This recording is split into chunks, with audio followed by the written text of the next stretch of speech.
Why are there so many internet jerks? Hi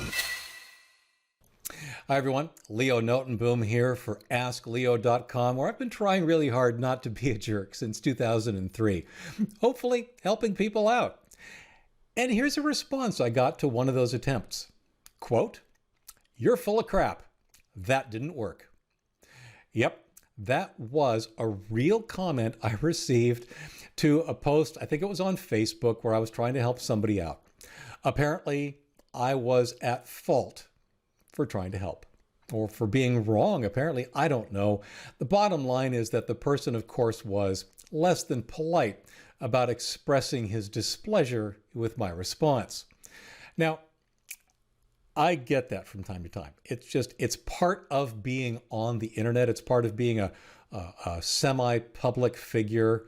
I think of myself as a D-list or an E-list celebrity, way down on the list, but enough of a public face and publisher on the internet that, of course, people respond. Trolls respond. Jerks respond. The bottom line is that, you know what? The internet is what I call a playground. I use the term jerk as probably one of the least offensive terms that I could use instead to categorize all sorts of different behavior.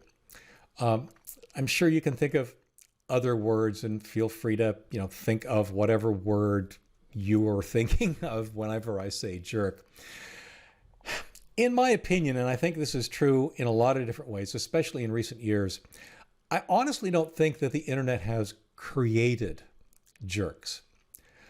I think that the internet has, more than anything else, exposed jerks that have always been there.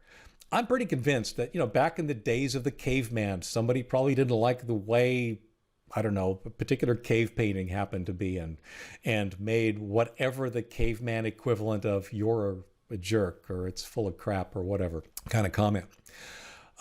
That caveman lives on today in today's social media and comments on websites and on YouTube videos. It's nothing new. It's nothing special.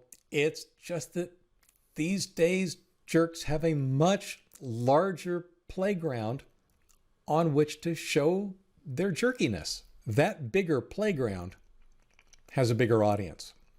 What that means, it seems like there are more jerks going around because we're all, more of us, looking at all of the content and all of the comments and all of the reactions that are being posted online. This is a playground, like I keep calling it. It's a playground for jerks. It's given them a massive audience.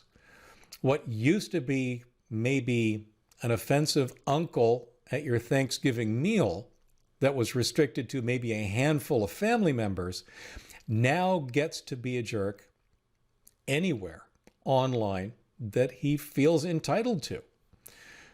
We all see him. We all experience him, when in the past we would not have. Something else that's happening is that people that I call jerks are, in a way, congregating. This goes beyond more than just social media sites that have been established for particular ways of thinking, or Facebook groups for particular ways or for particular beliefs or particular behaviors.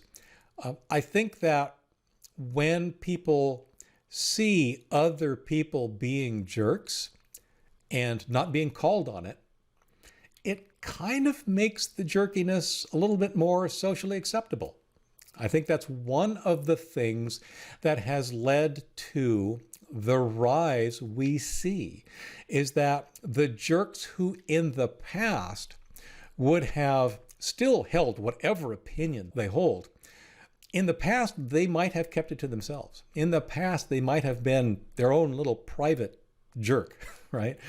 Or maybe they would have kept it for Thanksgiving when they get to complain to the family members. But now, like I said, they've got this opportunity to go out and spread their word in different places. And when they see other people doing it, Well, they know they're not alone. They know that it looks kind of okay to do that, unless or until they get called on it. One of the things I know that I struggle with, and I think every online publisher struggles with this, is that it's very easy to let the jerks get you down. There are cartoons, comic strips that have exemplified this very, very common experience among content producers where you'll have 100 pieces of positive feedback from your audience. And yet it's the one piece of negative feedback that you end up spinning on, that ends up keeping you up at night, that ends up really affecting you at a deep level. It's something we all struggle with. And I'm not trying to say, don't send me your negative comments and, don't flood me with positive comments. That's not the point here. The point here is that this happens, and especially if you're watching it happen, if you watch it happen to somebody else, if you're reading comments being directed at somebody else and those comments are from jerks, it can really get you down. It's very easy to think that it's commonplace, that there are so many jerks. Jerkiness, especially when you're hiding behind the anonymity that the internet gives you, to me, it's cowardice. It's an act of cowardice. And that's why standing up is an act of bravery. Saying you're being a jerk is something that is very, very difficult to do, because typically the people that are willing to do so don't do so anonymously. They stand up for what they believe in. And if they believe you're being a jerk, they're going to call you on it. But it's not easy. So it's not that uncommon for jerkiness, as I keep calling it, to go unchallenged online. Don't feed the jerks.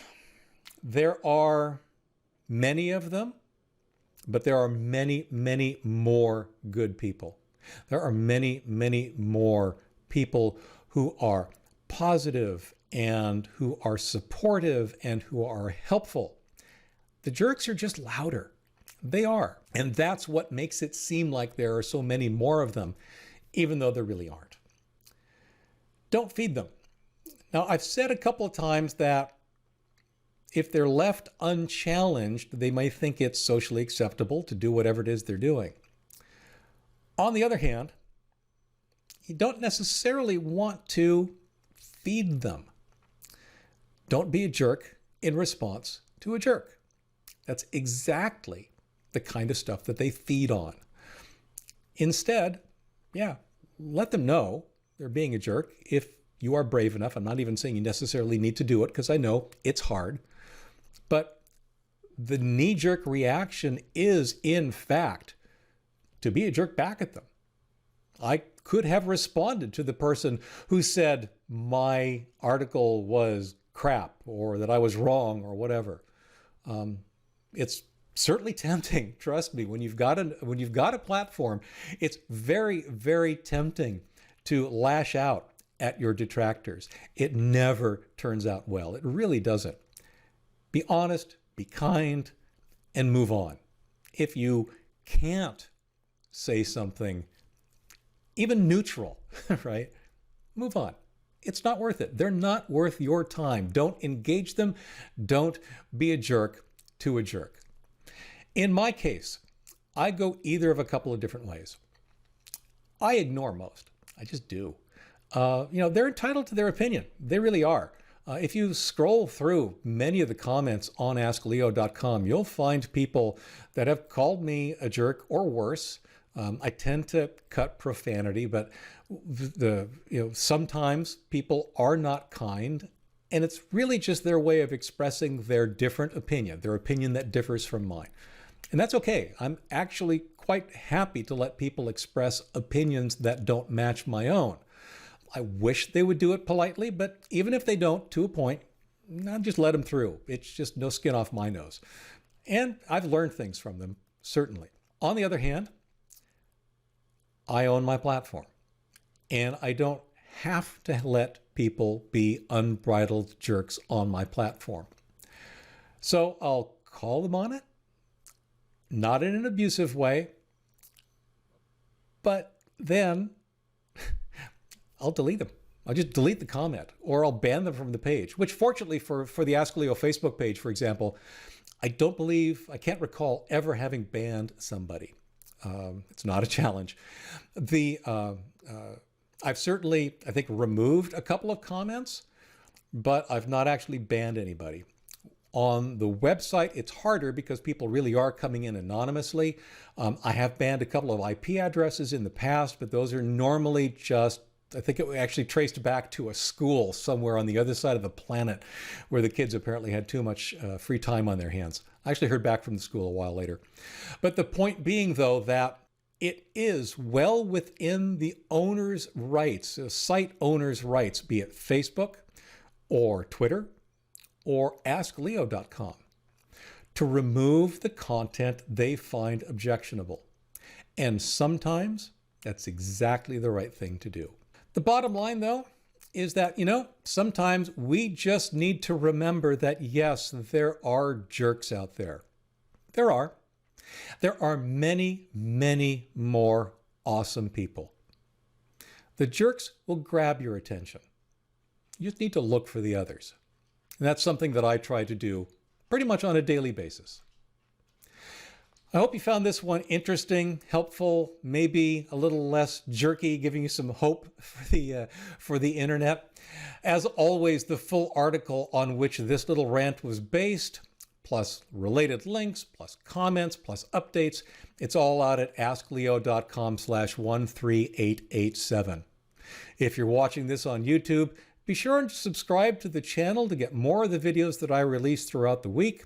Hit that thumbs up button down below. Let people know that this was an interesting and likable video for you. Both of those actions really do help other people find what they're looking for as they're searching the number 2 search engine in the world, YouTube. I'm Leo Notenboom. This is askleo.com. Thanks for watching.